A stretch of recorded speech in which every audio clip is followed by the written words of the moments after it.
Becky Lynch wants to headline WWE Crown Jewel in Saudi Arabia, which is kind of crazy when you consider all of the circumstances there. That isn't everything. The Undertaker is in Saudi Arabia. WWE Crown Jewel is tomorrow. Are we going to get the Undertaker back in WWE? Watch out, watch out, watch out, watch out! That is our lead story. Becky Lynch, she wants to headline Crown Jewel. This could happen. She's in a pretty big match here tomorrow. If you're watching this, Thursday, big triple threat for the WWE SmackDown Women's Championship in Saudi Arabia, a country that has only had one women's WWE match in it. So this is pretty controversial that she would say that. I'm about to Well, this is Sportskeeda top story of the day. That's Jeremy. I'm Kevin. How are you? Good, man. Share the link or you stink. You're damn right. Watch out. Where were the women at for like when Talia and Lacey fought? And they were not at the top of the card. They were in the middle of the card, I think. Yeah, but were they in Saudi Arabia though too? I mean, they were. This isn't the first match in Saudi or second match in Saudi. So they were. Lacey and Natalia had the first match there. They were the first women that got to do it. And Alexa and Sasha? They were scheduled, but they didn't do the match. Sasha Banks and Alexa Bliss got to have a match in the United Arab Emirates during a live event. There's some confusion about that. So okay. All right. So if you're with us for the first time, Becky Lynch making head waves here, turning heads. Saying in the press, interestingly enough, it would be very powerful if we headline the show. So you're doing this in Saudi Arabia, a country which has publicly restrictive rights to women in comparison to the Western world. You also have all of the other geopolitical issues here. This is during the Riyadh season, which is basically a big entertainment festival across the board with sports and all these different things. It brings people to the city of Riyadh. And it's a huge thing. And we'll talk about The Undertaker in a few minutes. The Undertaker is in Saudi Arabia. What he's doing, we don't exactly know. But Becky Lynch saying that is pretty big.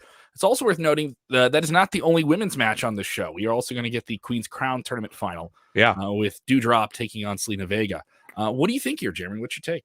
I think it'd be pretty cool if they main evented. I mean, the country is getting a lot more progressive, and you could tell that by the reaction of that women's match that they had.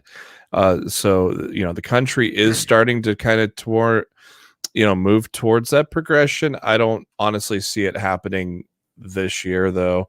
I don't know if it ever will happen that the women close the show, to be honest, but you never know.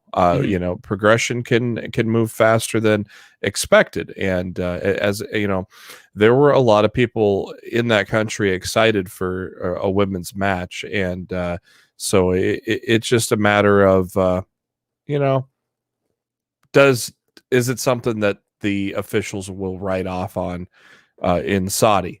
Will they write off on this? And obviously we think it's a great deal because obviously it's a different culture. It would mean a lot for them to close a show in Saudi, but at the same time, it's a whole different culture. And so the WWE has to be cognizant of that. And that's obviously, the case with, the way they dress in the ring and things like that. So while it would be cool to say that to do it, but I don't know if the officials are going to allow them to do that or want them to do that, to be honest, at least at this point. Yeah, it'll be interesting to see how this plays out. And also just the match itself, considering, we have rumblings here. Bianca Belair was not able to get the title off Charlotte Flair this past Monday on Raw, which was I thought that was a hell of a match. Yeah. Dusty finish to leave it wide open. And if you will. Charlotte is drafted to SmackDown, but she's the Raw Women's Champion. What's going on here? Bianca Belair is still, she's on Raw, but now she has an opportunity to take the SmackDown Women's Championship to Raw this Thursday. Do we get a switcheroo? I don't know. My honest opinion is I think we are going to lead towards Becky 2 belts again. I think Becky's going to win in Saudi, and she's going to beat Charlotte somewhere, somehow, some way, maybe at Survivor Series. I think we're going towards Becky 2 belts. I think we're going towards somebody with 2 belts. It could be Bianca, but with the way things turned out on Raw on Monday. But my gut feeling is we're getting that Becky 2 belts thing again, because that was really entertaining, and she could do a lot with it as a heel as well. Coming up, Tony Khan has something to say to the former head of WCW, Eric Bischoff. Tony Khan is never short with words recently. We'll get into that. What? If you haven't checked it out, we do have a full WWE Crown Jewel preview up now with Kenny Bolin, former manager of John Cena, a veteran of the wrestling ranks himself. OVW. SP3 that is up on the channel right now. Go ahead and check that out. And also, if you haven't done it, go ahead and subscribe to our podcast channel, which is available on Spotify, Apple, all your podcast apps. Thank you guys for once again putting us on the top 200 in the United States wrestling podcasts. We really, really appreciate that once again. We're on the charts, baby. Let's get into this Undertaker story. Undertaker. Yeah. Undertaker is in Saudi Arabia. Will he show up at Crown Jewel? This is an obvious question now. Let the speculation begin. Undertaker has appeared at 4 of the 5 Crown Jewel Saudi Arabia events that WWE's done since 2014 here. And it is interesting to see how this is going to play out. Is he going to have a role in the show, considering he is retired? This is his first real appearance in character in some time. He's done some photos and conventions and things like that, but he appeared today in Saudi Arabia, introducing Pitbull, Mr. International, Mr. Worldwide, Mr. Worldwide, Mr. 305. And introduced him at the big Riyadh festival. He came out to his music. He walked very slowly and introduced a hip hop superstar. Maybe this would be a little bit more appropriate with like a heavy metal band or something like more akin to his aesthetics, but still the Undertaker is over. He's one of the few people that could do this where it would make as much headlines as it did. And one has to think, does the Undertaker show up at Crown Jewel? He has to show up at Crown Jewel now. Like this is now a given.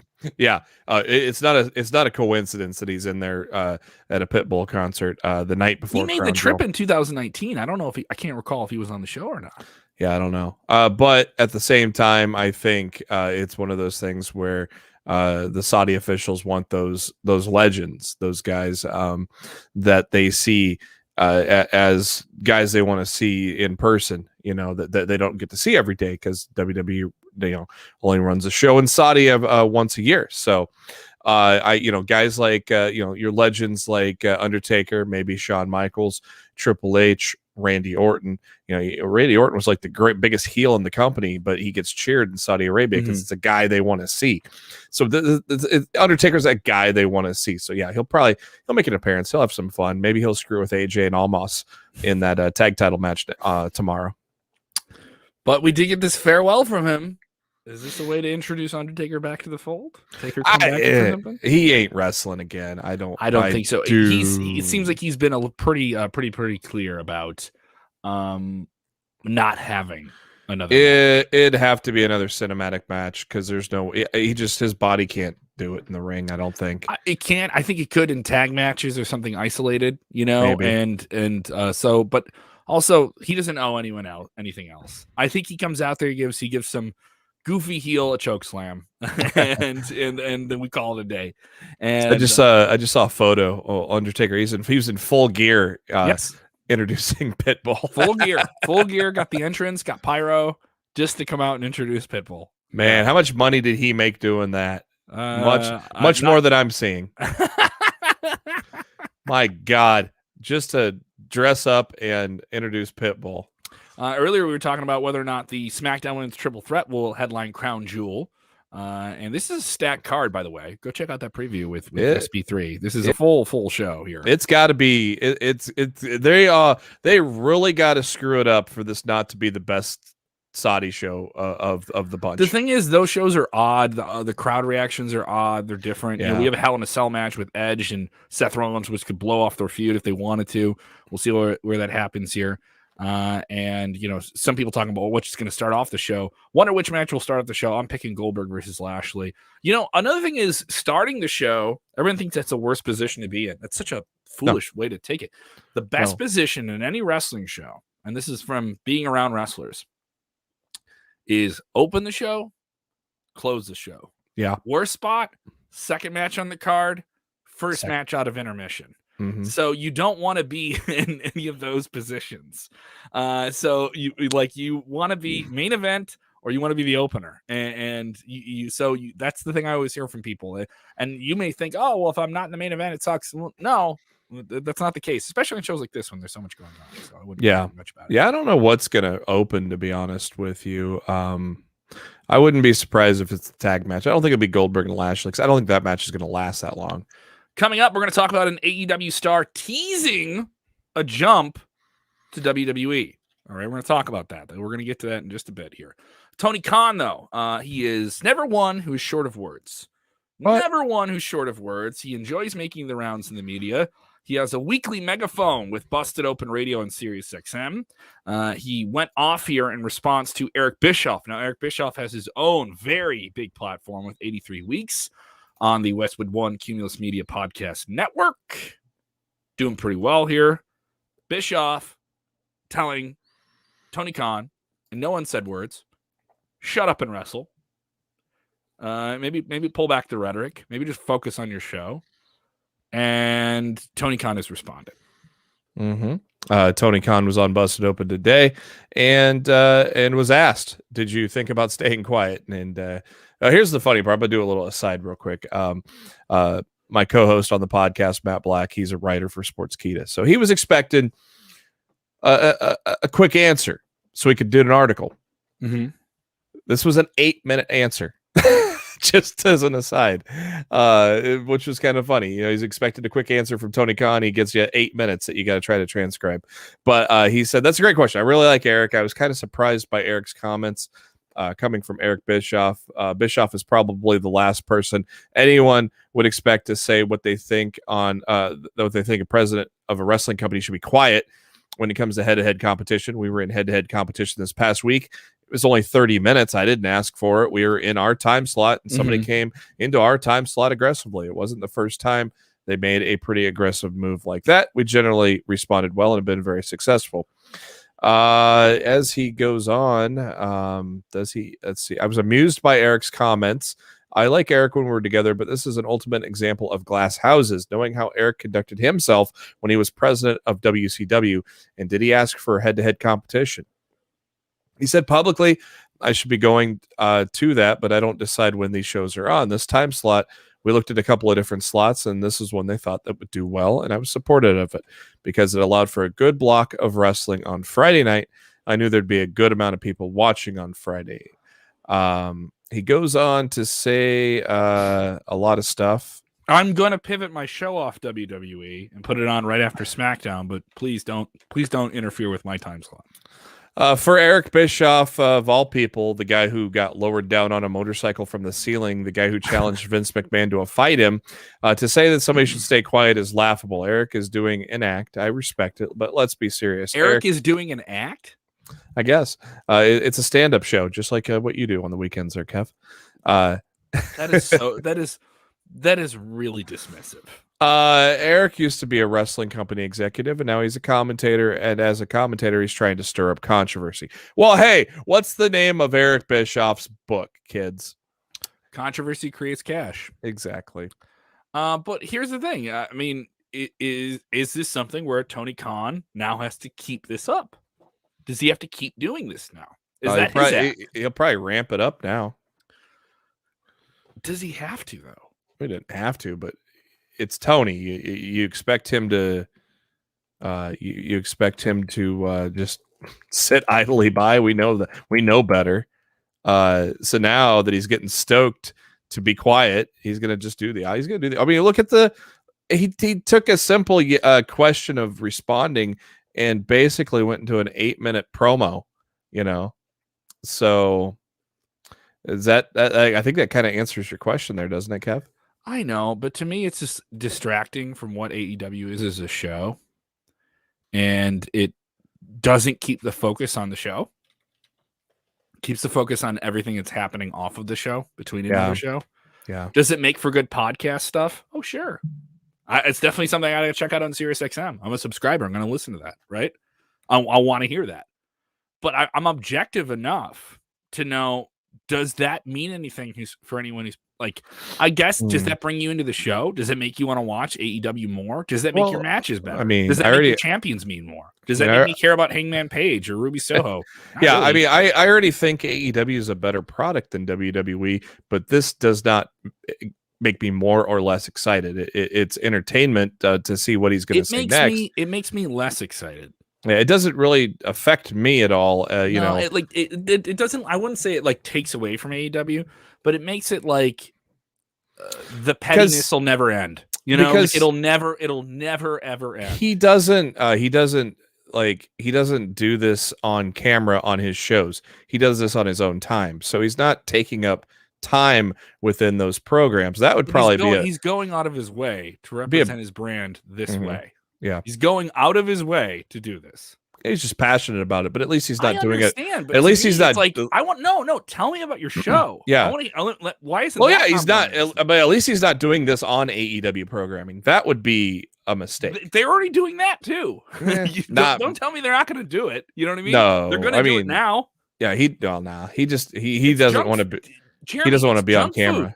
Well, Jeremy, yeah, but junk food, dude. This is junk. Oh, I know, but I don't think he's gonna.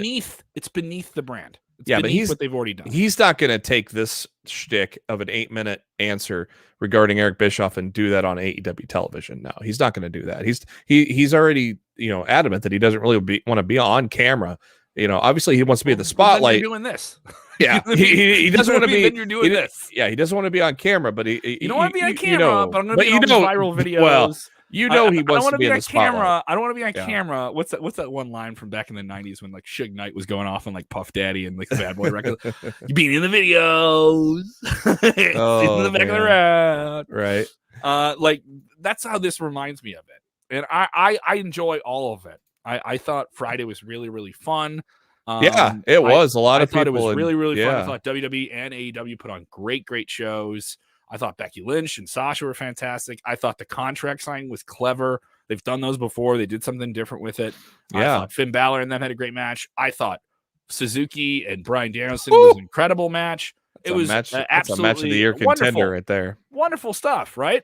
Yeah. But then you have people saying, well, they won a demographic in a 10-minute window, so they won. It was like, what do you want to say? Overall viewership, WWE wins. A demographic for 15 minutes, AEW wins. Well, it was actually everyone wins. Was it 15 or was it the whole 30? No, it was part of the 30. But they won. I thought it was they won overall viewership in a 15-minute and a 30-minute window. Yeah, with a demo.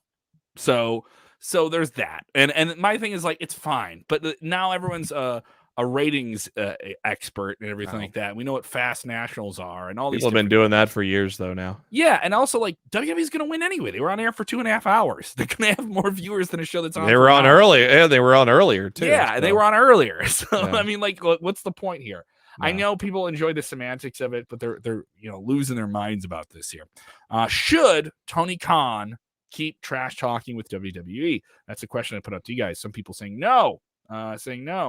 Other people just behind Tony Khan. Phil saying Bischoff can F off.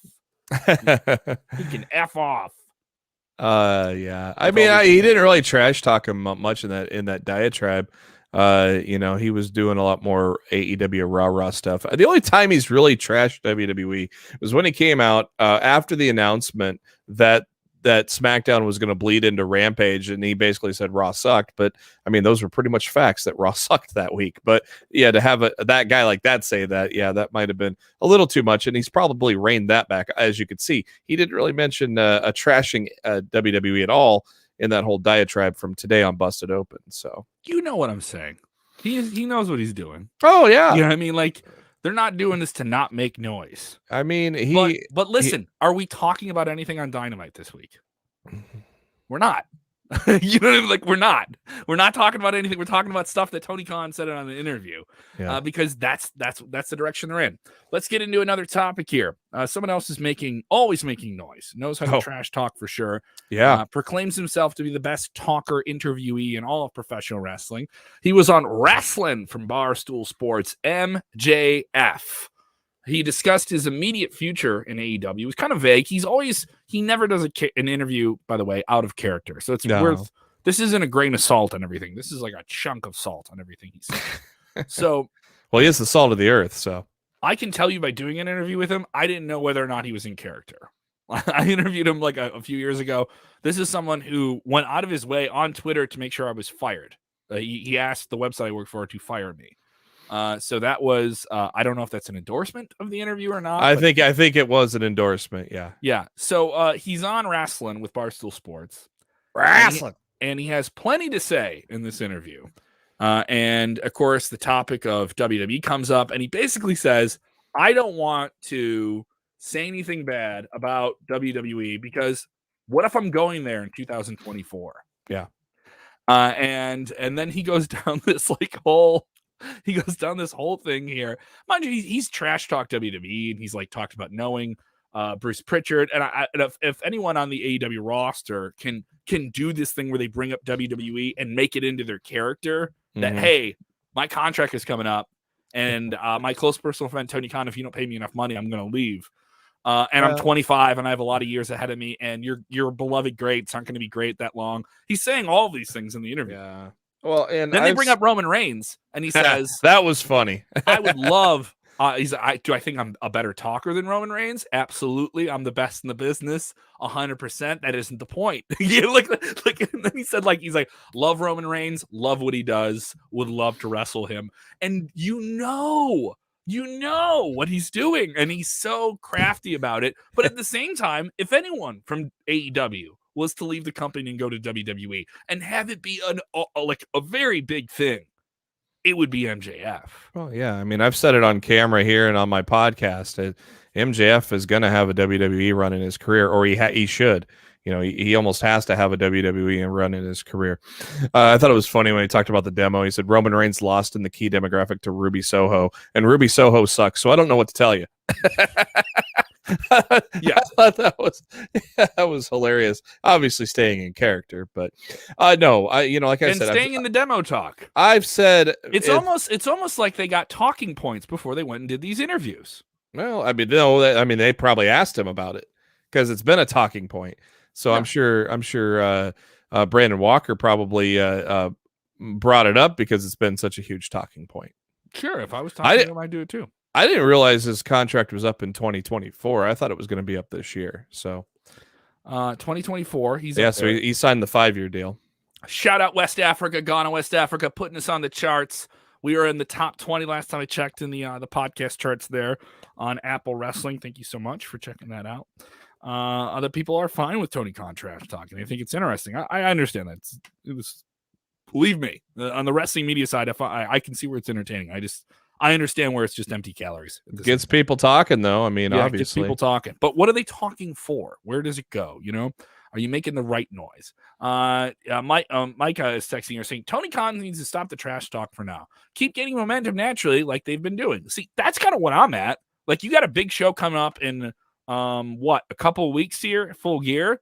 And mind you, he's doing Busted Open. He's going to talk about the show, and it's going to come up. Yeah. But what are the poll quotes here? What are people running with?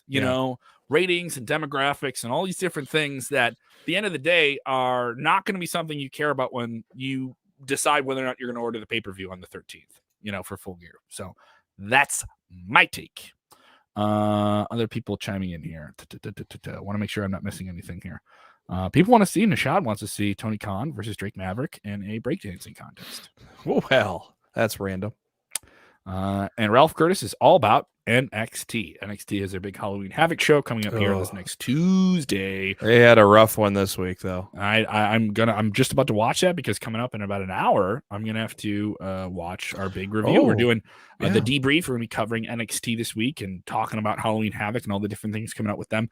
That's gonna be on at 7 Central, 8 p.m. Eastern. Just about an hour from now. If you guys enjoyed the top story, go ahead and like this video. If you're watching, I can see how many of you watching. Go ahead and like the video. Go ahead and like it. Is it too hard to like it? It's a click. Go ahead and like it. It's absolutely fun here. Yeah. And sound off. We'll be live tomorrow after the big Saudi Arabia Crown Jewel show. We'll be live after that show. Yeah, you can join us, Jeremy. I believe you'll be with us, correct? Yeah, I am off work early tomorrow. So there you go. You took the day off to watch wrestling at your house. Look at you. What an adult. I did, even though I work from home. But yeah, I wouldn't have been able to. I wouldn't have been. I'm on the phones 90% of my shift, so I would not have been able to pay attention if that was the case. So, I will still be on the radio tomorrow. I'm on the radio middays, Springfield, Illinois, 97.7 QLZ, Rockford, Illinois. and 1049 The X. Oh, by the way, we're giving away tickets to the big WWE Super Show. Rockford, BMO Harris Bank Center. Roman Reigns, Becky Lynch, Drew McIntyre, Big E, all on one show. House shows are fun, dude. No commercial breaks. If you've never been to a house show, there are so much fun. You ever been to one? Oh, yeah. Good guys always win. Good guys always win. You get to see all the cool people do their cool moves. It's a parade of stars, right? And you always get 2 or 3 really like banger matches. Oh, yeah. That aren't on pay-per-view yet. Sometimes you get to see like a pay-per-view match before it even happens. Yeah, because they try to work out some of the kinks or see what works, what sticks, what doesn't, you know. Longer entrances, people cutting promos on your town, all the fun stuff. Good guys, bad guys. Rockford, BMO Harris Bank Center, December 18th. You can win the tickets to that at the xrockford.com. That's the xrockford.com. Go check it out. I have an interview up there as well with Drew McIntyre. All right, we'll be back in just a little bit. They want to check out Lost in the Mid-Card. Where are they going, buddy? Oh, yeah. Search for Lost in the Mid-Card on your podcast. Make sure you hit the new feed because we switched to anchor.fm. So search for the new feed there or go to YouTube. Go to just search for Lost in the Mid-Card there. Or you can, follow us on the Twitter. I'm on JB Huskers. My co-host, he's on it at Raw F Showtime. We're actually going to, with no Dynamite tonight, we're going to record here in about 90 minutes. I might get some pizza in my face, and then we're going to hit the record button. All right, if you haven't done it already, go ahead and subscribe to Sportskeeda Wrestling on YouTube. Help us march to our next big goal. And remember, when watching wrestling, do that most important thing, whether or not you're Tony Khan, a billionaire, trash talking about another billionaire, or that billionaire trash talking about Tony Khan. Quit the trash talking, take the trash out, and do what, Jeremy? You enjoy wrestling. Yeah. Yeah, tell him. Yeah.